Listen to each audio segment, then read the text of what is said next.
আজকে বৃহস্পতিবার না? আজকের এই রাতটা যে জুমার রাত জানেন আপনারা? আমরা বাংলাদেশে মনে করি জুমার দিন শেষে যে রাতটা ওইটা মনে হয় জুমার রাত, আসলে ওইটা শনিবারের রাত। তা আজকে হচ্ছে ইয়াউমুল খমিস। এদিনে বিশ্বনবী রোজা রাখতেন, সোমবার বৃহস্পতিবার সুযোগ হলে রোজা রাখবেন। যারা রোজা রাখবে তাদের জন্য ইন দ্য ডে অফ জাজমেন্টে আল্লাহ স্পেশাল একটা গেট বানাবে জান্নাতে ঢোকার জন্য। ওইটার নাম হচ্ছে রাইয়ান। মান দাখালাহু লাম ইয়াজমা আবাদা।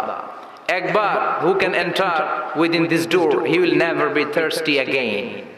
একবার যে দরজা দিয়ে জান্নাতে ঢুকতে পারবে আজীবনের জন্য তার গলার তৃষ্ণা মিটে যাবে। তো এই রাইয়ান দরজা দিয়ে ঢুকতে হলে আমাদেরকে মাঝে মাঝে সুন্নাত নফল রোজা রাখার অভ্যেস করতে হবে। রাজি আছেন তো? অনেক মুরব্বীরা রাখতে চায়, তো রাখতে চায় কিন্তু নিয়ম জানে না। অনেকে শুধু শুক্রবারে রোজা রাখে, এটা মাকরু। শুধু শুক্রবারে রোজা রাখা মাকরু, শুধু শনিবারে রোজা রাখা মাকরু। সুন্নাহ হচ্ছে সোম আর বৃহস্পতিবার। বিষ্ণুনবী সোমবার রোজা রাখতেন। সুইলা আন ইয়াউমিল ইসনাইন, নবীকে জিজ্ঞেস করা হলো, নবী সোমবারে রোজা রাখেন কেন? বিষ্ণুনবী বলেন, ফিহি উলিদতু, এদিনে আমি জন্মগ্রহণ করেছিলাম তাই শুকরিয়া স্বরূপ রোজা রাখি। তো আজকে হচ্ছে ইয়াউমুল খমিস মানে বৃহস্পতিবার, কিন্তু আজকে মাগরিবের পর থেকে সূর্য ডুবার পর থেকে যে রাত হয়েছে, রাতটা কিসের রাত? জুমার রাত। জুমার দিনের জুমার সালাতের এত গুরুত্ব কেন? বিষ্ণুনবী জুমার দিনকে বলেছেন ঈদের দিন। কিসের দিন? কথা বলেন। আমাদের দুইটা ঈদ আছে না?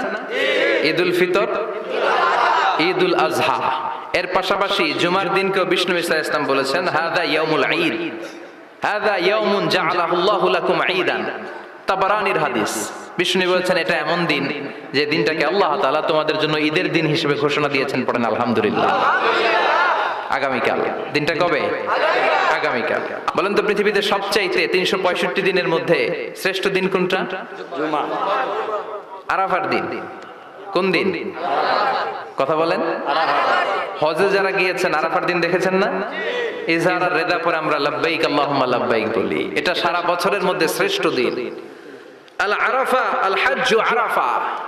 আরাফাটাই হজ। কেউ যদি আরাফার দিনে থাকতে পারে তার হজ হয়ে গেছে। আলহামদুলিল্লাহ কোন? আলহামদুলিল্লাহ। আর হজে সব করেছে, আরাফা করে নাই, হজ হবে না। কথা বলেন, হজ হবে না। তার মানে বছরের শ্রেষ্ঠ দিন আরাফার দিন।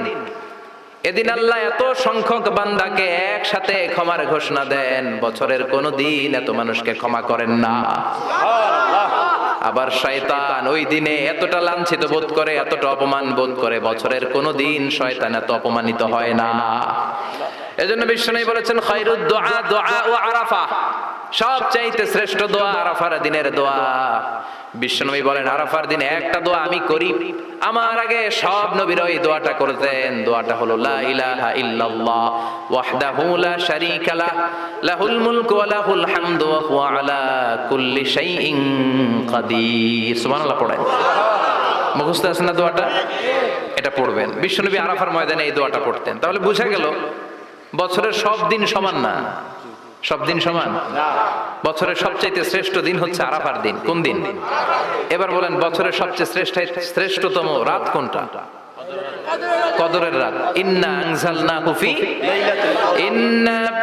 আনজালনাহু ফি লাইলাতিল কদরি ওয়া মা আদরাকা মা লাইলাতুল কদর লাইলাতুল কদরি খায়রুম মিন আলফি শাহর। হাজার মাসের চেয়ে সেরা। ওই রাতে ইবাদত করলে, হাজার মাস যাবত ইবাদত করলে যেই সওয়াব, ওই পরিমাণ সওয়াব আমলনামায় তুলে দিবে কে? শ্রেষ্ঠ রাত কদরের রাত। এবার বলেন বছরের সবচাইতে শ্রেষ্ঠতম মাস কোনটা? রমজান মাস। শাহরু রমাদান আল্লাযী উনজিলা ফীহিল কুরআন। যে মাসে কোরআন নাজিল হয়েছে এই মাসের চেয়ে শ্রেষ্ঠ কোন মাস থাকতে পারে? চিল্লায় বলেন থাকতে পারে? তার মানে বছরের শ্রেষ্ঠ দিন আরাফার দিন, বছরের শ্রেষ্ঠ রাত কদরের রাত, বছরের শ্রেষ্ঠতম মাস রমজান মাস। এবার বলেন সপ্তাহের মধ্যে শ্রেষ্ঠতম দিন কোনটা? বিশ্বনবী বললেন সাইয়্যিদুল আইয়াম, leader of the all days in the week. সপ্তাহের যতগুলো দিন আছে 7টা দিনের সর্দার হচ্ছে ইয়াউমুল জুমা, জুমার দিন। চিল্লায় পড়েন আল্লাহু আকবার। তার মানে বছরের শ্রেষ্ঠ দিন আরাফার দিন, বছরের শ্রেষ্ঠ রাত কদরের রাত, শ্রেষ্ঠ মাস রমজান মাস, আর 7 দিনের মধ্যে শ্রেষ্ঠতম দিন হচ্ছে জুমার দিন। কোন দিন? এই সূরাতুল জুমা নিয়ে আমরা কথা শুনবো ইনশাআল্লাহ। বলেন এটা সাধারণ দিন নয়। ফিহি খালাকাল্লাহু আদম, কালকের এই দিনটায়, এই জুমার দিনে আল্লাহ তাআলা সাইয়েদনা আদম আলাইহিস সালামকে তৈরি করেছে। বিশ্বনবী বলেন লাম্মা খালাকাল্লাহু আদম ওয়া কানা তুলুহু 60 যিরাআন, আল্লাহ তাআলা যখন আদম আলাইহিস সালামকে তৈরি করলেন 60 হাত লম্বা করে তৈরি করলেন। সুবহানাল্লাহ। আর আমরাও যারা জান্নাতে ঢুকবো আমাদের আকৃতি থাকবে 60 হাত লম্বা। মজা করে সুবহানাল্লাহ পড়তে পারলেন না? আল্লাহ সাইয়েদনা আদমকে তৈরি করলেন এই জুমার দিনে।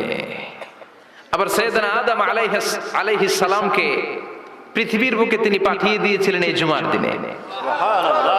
কুল নাহবিতু মিনহা জামিআ, ও Adam go down with your wife, তোমার স্ত্রী হাওয়াকে নিয়ে পৃথিবীতে নামো।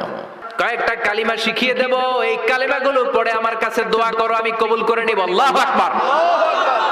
আল্লাহ শিখিয়ে দিলেন আর বললেন আদম পড়া, রাব্বানা যালামনা আনফুসানা ওয়া ইন লাম তাগফির লানা ওয়া তারহামনা লানাকুনান্না মিনাল খাসিরিন। ও আল্লাহ, জুলুম করেছি নাফসের উপর, ভুল করেছি, অন্যায় করেছি, আপনি যদি ক্ষমা না করে দেন আমরা শেষ হয়ে যাব, আমরা হালাক